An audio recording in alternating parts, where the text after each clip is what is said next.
வணக்கங்களே, vision 9 டிவிக்காக நான் உங்கள் லக்ஷ்மி நாராயணன். இப்போ நம்ம பார்க்க போகிறது வார ராசி பலன் 29ஆம் 4ஆம் தேதி வரை எப்படி இருக்க போகுது தான் பார்க்க போகிறோம். ஸோ எப்போதுமே சொல்கிறது தான், ராசிக்கு பார்ப்பதை லக்னத்தை பார்க்குறது ரொம்ப ரொம்ப சிறப்பு. ஒரு மகர லக்னம் விருச்சிக ராசினா நீங்கள் விருச்சிக ராசிக்கான பலன்களை பார்ப்பதை விட மகர ராசிக்கான பலன்களை பார்க்கும்போது ரொம்ப துல்லியமாக இருக்கும். அதே காலகட்டத்தில் உங்களது ஜாதகத்தில் என்ன தசா புத்தி அந்தரங்கள் இருக்குதோ அதையும் நோட் பண்ணி வச்சுக்கிட்டு அதையும் மிங்கிள் பண்ணி பார்க்கும்போது அது ரொம்ப பர்ஃபெக்டாக இருக்குன்றது தான் உண்மையான விஷயம். ஸோ இந்த வீடியோ எண்டில் டிப் ஆஃப் த வீக் இருக்குது, மறக்காமல் பாருங்கள். ஸோ மகர ராசிக்கு உங்களது ராசி அதிபதி சனி 2ல் இருக்கும்போது நல்ல பண வரவுகள் வருவதற்கான வாய்ப்புகள் இருக்குது. குடும்பத்தில் மட்டும் சின்னதாக மறைமுகமாக சில பேர் கொஞ்சம் நம்மளை உழவு பார்ப்பாங்க, கொஞ்சம் நம்பாமல் சந்தேகப்படுவதற்கான வாய்ப்பு. அந்த இடத்துல மட்டும் கொஞ்சம் உஷாராக இருந்துங்க. யாருக்கெல்லாம் மகர லக்னமாக இருந்து சனி தசாபுத்தி அந்த நடக்குது அவங்களுக்கு தான் இது மேஜராக நடக்கும், மற்றவங்களாம் எந்த ப்ராப்ளமும் இல்லை. ஸோ அவங்க கொஞ்சம் கேர்ஃபுல்லாக இருக்கணும். 3ஆம் அதிபதி 4ல் இருக்கும்போது யாருக்கெல்லாம் மகர லக்னமாக இருந்து குரு தசாபுத்தி அந்தரம் நடக்குதோ வீடு சொத்துக்கள் விற்பனையால் நல்ல லாபங்கள் வருவதற்கான வாய்ப்புகள் நல்லாவே இருக்குது. அது ஒரு பெரும் பணம் கை மாறுவதற்கான வாய்ப்புகளும் ரொம்ப நல்லாவே இருக்குங்க. ஸோ அதெல்லாமே ரொம்ப சிறப்பு தாங்க. இதில் பார்த்திங்கன்னா அப்பா பூர்வீக சொத்துக்கள் சம்மந்தமான விஷயங்கள் ரொம்ப நாள் இழுபறியில் இருந்ததுன்னா அதெல்லாம் டிஸ்போஸ் ஆகி ஒரு பணம் வரதுக்கான வாய்ப்புகளும் நல்லா இருக்குது. ஸோ இதெல்லாம் யாருக்கு நடக்கும், மகர லக்னமாக இருந்து குரு தசா புத்தி அந்தரங்கள் நடக்கணும், நான் கண்டிப்பாக நடப்பதற்கான வாய்ப்பு ரொம்ப சிறப்பாக இருக்குது. அதுக்கப்புறம் புதிய ஒப்பந்தங்கள், ஸோ புதிய ஒப்பந்தங்களும் கிடைக்கும். ஸோ புதிய ஒப்பந்தங்கள் ஏதாவது பிஸ்னஸ் ரீதியாக ஒப்பந்தங்கள், ஒரு ஆன்லைன் வியாபாரம் சிறப்பாக இருக்கிறதுக்கான வாய்ப்புகள்லாம் ரொம்ப நல்லா இருக்குது. 4ஆம் அதிபதியான செவ்வாய் 12ல் இருக்கும்போது கொஞ்சம் சொத்துக்கள் யாருக்கெல்லாம் மகர லக்னமாக இருந்து செவ்வாய் தசா புத்தி அந்தரம் நடக்கும் சொத்துக்கள் ரீதியான விஷயங்கள் பார்த்திங்கன்னா கொஞ்சம் இழுபறிகள் இருக்கலாம். சில நேரத்தில் பராமத்து வேலைகள், வீடு சம்மந்தமான விஷயம், பராமத்து வேலைகள், வண்டி சம்மந்தமான விஷயங்கள், கொஞ்சம் சர்வீஸ் இந்த மாதிரி விஷயங்கள் நம்ம காசை பிடுங்கும், கொஞ்சம் செலவினங்கள் ஏற்படுவதற்கான வாய்ப்புல கொஞ்சம் பார்த்து நடந்துக்கிடும். அதே நேரத்தில் மகர லக்னமாக இருந்து ராகு தசாபுத்தி அந்தரம் நடக்கிறவங்களுக்கு பார்த்திங்கன்னா வேலை சம்மந்தமான விஷயம் நல்ல ஏற்றங்கள், நல்ல ஒரு பிரயாணங்கள் ஏற்பட்டு அதனால் நல்ல லாபங்கள் வருவதற்கான வாய்ப்பெல்லாம் ரொம்ப நல்லா இருக்குது. ஒரு உயர் பதவிகள், வேலையில் இருக்கிறவங்களுக்கு ஒரு உயர் பதவிகள் கிடைச்சி அதனால் ஒரு எமோஷன் நல்ல ஒரு லெவலில் போகிறதுக்கான வாய்ப்புகள் இருக்கும். பட் இருந்தாலும் வாரத்தில் இந்த ஒரு வாரத்தில் சின்னதாக ஒரு எமோஷன்ஸ் இருக்கும். ஏன்னா அது சூரியனுடைய சாரத்தில் போகும்போது அது 8ஆம் அதிபதி என்னும்போது வேலையில் ரொம்ப கவனமாக இருக்கும். ஏதாச்சும் சின்னதாக வாக்குவாதம் வரும், நம்மளை ஏதாவது போட்டு பார்ப்பானுங்க, கொஞ்சம் மன உளைச்சல்களை ஏற்படுத்துவதற்கான வாய்ப்புகளும் இருக்குது. ஸோ அப்பாவும் வேலையில் இருக்கிற பாசஸும் நம்மளை கொஞ்சம் படுத்துவாங்கன்றதான் உண்மையான விஷயம். ஸோ அதனால் யாரெல்லாம் மகர லக்னமாக இருந்து ராகு தசா புத்தி அந்தரம் நடக்குதோ அவங்க கொஞ்சம் கேர்ஃபுல்லாக இருங்க. அதுக்குன்னு இந்த புதன் சூரியனை தாண்டவர் தான். அதுக்கப்புறம் உங்கள் ராஜ்யம் வேறு லெவலில் இருக்கும். ஸோ அதெல்லாம் ஒன்றும் பெரிய ப்ராப்ளம் இல்லை. அதுக்கப்புறம் பெரிய லாபங்கள், பெரிய விஷயங்கள்லாம் நடக்கும், பெரிய மேஜிக்லாம் பண்ணிடுவீங்க. ஸோ அது வேறு கொஞ்சம் கேர்ஃபுல்லாக இருங்க. அதுக்கப்புறம் உங்களுக்கு ஏன்னா அந்த ராகு தேசம் புதனுடைய சாரத்தில் போகிறனால இது வேறு ஒன்றும் கிடையாது. ஏன்னா இதெல்லாம் மேஜராக மகர லக்னமாக ராகு தேசா புத்தி அந்த கண்டிப்பாக நடக்கும். அதுக்கப்புறம் உங்களுக்கு 4ஆம் அதிபதி உங்களுக்கு செவ்வாய் 12 கொஞ்சம் முதல்ல சொன்னால் கொஞ்சம் பராமரிப்பு வேலைகள், தாயார் சம்மந்தமான விஷயம், கொஞ்சம் செலவுகள் ஏற்படும், அம்மாவோடைய உடம்பு சம்மந்தமான விஷயங்கள் கொஞ்சம் கேர்ஃபுல்லாக பார்த்துக்கணும்.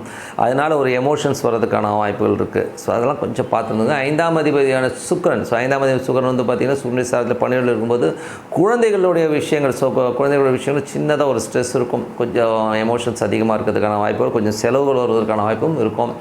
அதுக்கப்புறம் 6ஆம் அதிபதி, ஸோ 6ஆம் அதிபதியான புதன், ஸோ 6ஆம் அதிபதி புதன் பார்த்திங்கன்னா உங்கள் ராசியிலும் புதிய வேலை வாய்ப்புகள் இருக்கும். பட் இருந்தாலும் வேலையில் டென்ஷன்ஸ் நிறைய இருக்கும். ஸோ இந்த வீக்கில் ரொம்ப கேர்ஃபுல்லாக இருக்கணும். ஏன்னா புதன் அஷ்டமாதிபதி சூரியனுடைய சாரத்தில் போகின்ற 6, 8 போது கொஞ்சம் புறம் பேசுதல், நம்ம வேலையில் யாராச்சும் நம்மளை மட்டமாக பேசுறது, தூக்கி எறிஞ்சு பேசுறது இதெல்லாம் நடக்கும். அதனால் வேலையில் பாஸ்கெட்டெல்லாம் பேசும்போது கொஞ்சம் உஷாரம். இதெல்லாம் யாருக்கு நடக்கணும் போது யாரெல்லாம் மகர லக்னமாகிறது புதன் தசாபுத்தி அந்த ரொம்ப கேர்ஃபுல்லாக இருக்கணுங்க.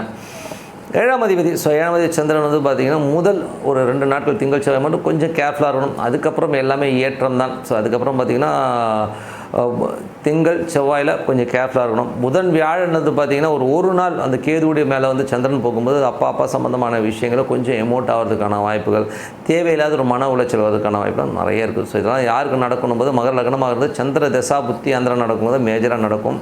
மற்றவங்களுக்கெல்லாம் ஒன்றும் பெரிய ப்ராப்ளம் கிடையாதுங்க.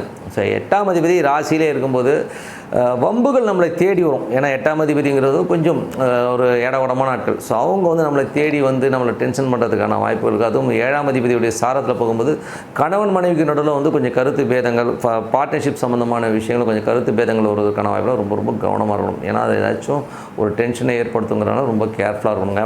இது யாருக்கு நடக்கும் அப்படின்போது மகர லக்னமாக இருந்து சூரிய தசா புத்தி அந்தரம் நடக்கும்போது தான் மேஜராக நடக்கும். மற்றவங்களாம் இதை பற்றி கவலைப்படணும்னு அவசியமே கிடையாது. 9ஆம் அதிபதி புதன் வந்து உங்கள் ராசியிலே இருந்தாலும் வெளிநாட்டில் இருக்கும் சின்ன சின்ன மன உளைச்சல்கள் கிட்டத்தட்ட இந்த ஒரு வாரத்துக்கு இருக்கும். அதுக்கப்புறம் சரியாயிடும். அதனால் கொஞ்சம் கவனமாக இருங்க ஒரு எமோஷன். ஏன்னா அஷ்டமாதிபதி சூரியனோட சாரத்தில் போகும்போது அந்த எமோஷனை கண்டிப்பாக ஏற்படுத்தும். அப்பாவுக்கும் உங்களுக்கும் சின்ன சின்ன வாக்குவாதங்கள் வருவதற்கான வாய்ப்புகள் இருக்குன்னா ரொம்ப கவனமாக இருக்கிற ஒரு காலகட்டங்க.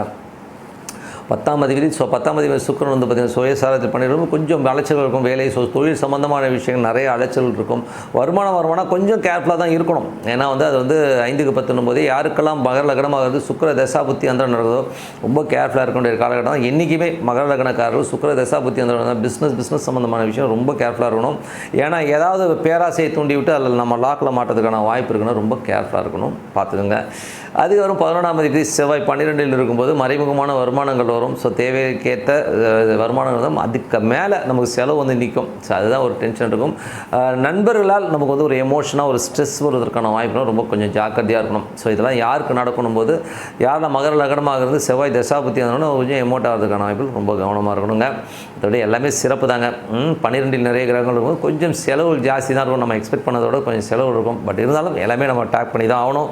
ஸோ நல்லது நடக்கும்னா நம்ம வந்து பிரார்த்தனை ரொம்ப அவசியம். ஸோ மனதார இறைவனை பிரார்த்தனைகளும் கண்டிப்பாக அடுத்த லெவல் போகிறதுக்கான வாய்ப்பு ரொம்ப சிறப்பாக இருக்குங்க. வீக் டிப் ஆஃப் த வீக்கில் இப்போ நம்ம பார்க்க போகிறது என்னென்னா, நிறைய பேர் வந்து நம்மகிட்ட ஜாதகம் பார்க்குறவங்களா இருக்கட்டும், நிறைய கிளைண்ட்ஸாக இருக்கட்டும், நண்பர்களும் சரி.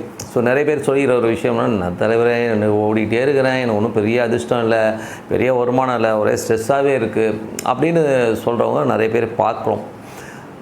பட் அது உண்மையா அப்படின்னா, சார் ஸ்ட்ரெஸ்ஸுங்கிறது வந்து ஒன்றுமே இல்லை சார். அதிர்ஷ்டமும் சரி ஸ்ட்ரெஸ் எல்லாம் வந்து நம்மளாக உருவாக்கிற ஒரு விஷயந்தான். இப்போது ஜாதகத்தை எடுத்துக்கிட்டிங்கனாலும் எல்லோருமே வந்து ஒரு ராசி கட்டத்தை மையமாக வச்சு தான் பார்க்குறோம். ஸோ ஒரு ராசி கட்டத்தை எடுத்துக்கிறோம். இந்த ராசி கட்டத்தில் என்ன இருக்குதோ அதை வச்சு ஜாதகம் பார்த்துட்டு இது யோகம் இருக்குது, யோகம் இல்லைன்னு சொல்கிறாங்க. பட் நிறைய பேருக்கு தெரியாது, இந்த வர்க்க சக்கரம்னு ஒன்று இருக்குங்க. கிட்டத்தட்ட அது இருக்குங்க, ஒரு 60 சக்கரத்துக்கிட்டே இருக்குது. ஓகேங்களா? வர்க்க சக்கரம்னு ஒன்று இருக்குது.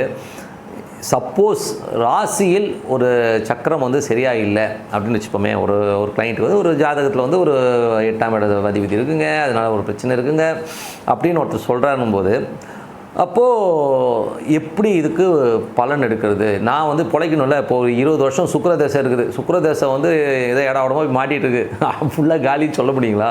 அப்படிலாம் கிடையவே கிடையாது. ஸோ அப்போ என்ன பண்ணோம்னா, அந்த வர்க்க சக்கரங்களை வந்து நம்ம வந்து கொஞ்சம் ஆராய்ச்சி பார்த்தோம்னா ஏதோ ஒரு லிங்க்கில் வந்து நமக்கு ஒரு லூப் ஹோல் ஒரு இது கிடைக்கும். ஓகேங்களா? ஸோ அதை வச்சு நம்ம கிளிக் ஆகி போயிடணுங்கிறது தான் உண்மையான விஷயம். உதாரணத்துக்கு என்னுடைய வாழ்க்கையில் நடந்த ஒரு விஷயத்தை சொல்லிடுறேன். நான் என் வாழ்க்கையில் வந்து பார்த்திங்கன்னா நான் நிறைய பிஸ்னஸ் பண்ணியிருக்கேன். கிட்டத்தட்ட 89, 90லலாம் வந்து நான் பிஸ்னஸில் இருந்தால் ஒரு 10 ஆண்டுகளுக்கு வியாபாரம் தான். பட் ஒரு பைசா ஒன்றும் பேரல. ரொம்ப தமாசான ஒரு வியாபாரம் வச்சுப்போவே. வியாபாரம் பண்ணின வழியே எனக்கு பெருத்த கடன்கள் ஏற்பட்டு நஷ்டங்கள் தான் வந்ததை விட என்னால் வந்து வியாபாரத்தில் வர முடியல. ஸோ அதுக்கப்புறம் ஒரு காலகட்டத்தில் கூட பார்த்திங்கன்னா நண்பரோடு சேர்ந்து நம்ம ஒரு பெரிய கம்பெனியாக மாறணுங்கிற ஒரு ஆசையில் நான் திருப்பி வந்து நான் வியாபாரம் பண்ணேன். ஸோ வியாபாரம் வேலை பார்த்துக்கிட்டே பண்ணியிருந்தேன்னு வச்சுப்போமே, அதுலேயும் என்னால் சக்ஸஸ்ஃபுல்லாக இருக்கும்போது அதுலேயும் வந்து எனக்கு லாஸ் தான் வந்தது. ஸோ அது ஒரு 5 ஆண்டு காலம், இது ஒரு 10 ஆண்டு காலம் நான் வியாபாரத்தை என்னால் சக்ஸஸே பண்ண முடியலைங்க. ஸோ அதுக்கப்புறம் நான் என்ன நினச்சேன்னா, என்னடா அது. ஆனால் அதே வேலைக்கு போகும்போது எனக்கு ரொம்ப கம்ஃபர்ட்டாக இருந்தது. அதில் வந்து எந்த மாற்றமும் இல்லை.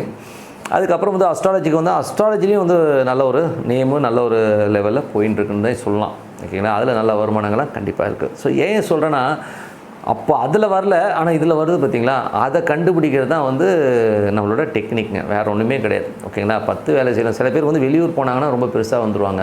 சில பேர் இப்போ நான் ஜோதிடத்தை எடுத்துக்கிட்டதே பார்த்திங்கன்னா, என்னோடய தசாம்ச கட்டத்தை வச்சு தான் நான் ஜோதிடத்தை நான் வந்து எடுத்தேன். கடைசியில் எனக்கு சூரியன் கேதுங்கிற ஒரு காம்பினேஷனில் இருக்கும். அதுவும் ஆட்சி பெற்ற ஒரு சூரியனோட கேது இருக்கும்போது ஞானம் சம்மந்தமான விஷயம், ஞான ரீதியான விஷயம் நான் எனக்கு வரும்னு தெரிஞ்சவொடனே நான் அதில் போகும்போது எனக்கு கிளிக் ஆகுது. அதனால தான் என்ன சொல்கிறேன்னா, வெறும் ராசி கட்டத்தை வச்சுக்கிட்டு இந்த தேச நல்லா இல்லை, நான் அதிர்ஷ்டம் கட்டணும்னு சொல்கிறது ரொம்ப ரொம்ப தப்பு. நீங்கள் கரெக்டான ஒரு பாயிண்ட் எடுத்து இதில் நான் போனால் ஜெயிப்பேன் அப்படின்ற லெவலில் போயிட்டீங்கன்னா கண்டிப்பாக ஜெயிச்சுருங்கிறது தான் உண்மையான விஷயம்.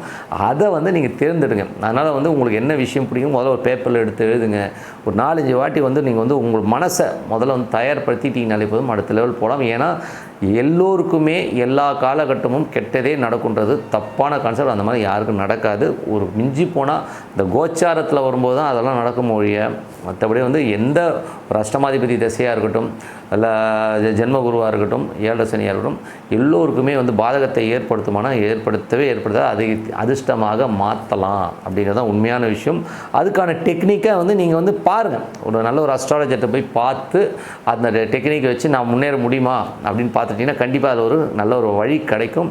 நீங்கள் அந்த வழியில் போகும்போது கண்டிப்பாக வந்து பெரிய ப்ளஸ்ஸாக இருக்குது. இப்போ நிறைய பேருக்கு இந்த மாதிரி நடந்திருக்கு. எனக்கே நானே வந்து அந்த அந்த 10 ஆண்டுகள் வந்து வியாபாரத்தில் என்னால் பெருசாக வர முடியலன்னு இன்றைக்கி பார்க்கும்போது, நான் அது வெளி மாநிலங்களுக்கு போயிருந்தேன்னா நான் பெருசாக வந்திருப்பேன், ஒரு வெளி மாநிலங்களுக்கு போய் எங்கன்னா வேலைக்கு போயிருந்தேன்னா பெரிய அளவில் சம்பாதிச்சிருக்கலாம், நான் தொழில் செஞ்சுருக்கக்கூடாது அப்படிங்கிற விஷயங்கள்லாம் வந்து எனக்கு அதுக்கப்புறம் தான் தெரிய வருது. ஏன்னா பாருங்கள், எவ்வளோ காலம் கடந்து எனக்கு இந்த ஒரு விஷயங்கள்லாம் தெரிய வருது. இதுக்கு வந்து அன்றைக்கி எனக்கு காலம் தெரியாது. ஸோ இந்த மாதிரி அதிர்ஷ்டம் இல்லை அப்படின்னு சொல்லிட்டு ஓரம் ஒதுங்காமல் எல்லோருக்குமே அதிர்ஷ்டம் இருக்குது. முதல்ல மன ரீதியாக நீங்கள் அதிர்ஷ்டசாலி தான், எல்லோருமே அதிர்ஷ்டசாலி தான். கரெக்டான ரூட் அப்படின்னு சொல்லிட்டு உங்களிடம் வந்து விடைபெறுவது உங்கள் லக்ஷ்மி நாராயணன். நன்றி, வணக்கம்.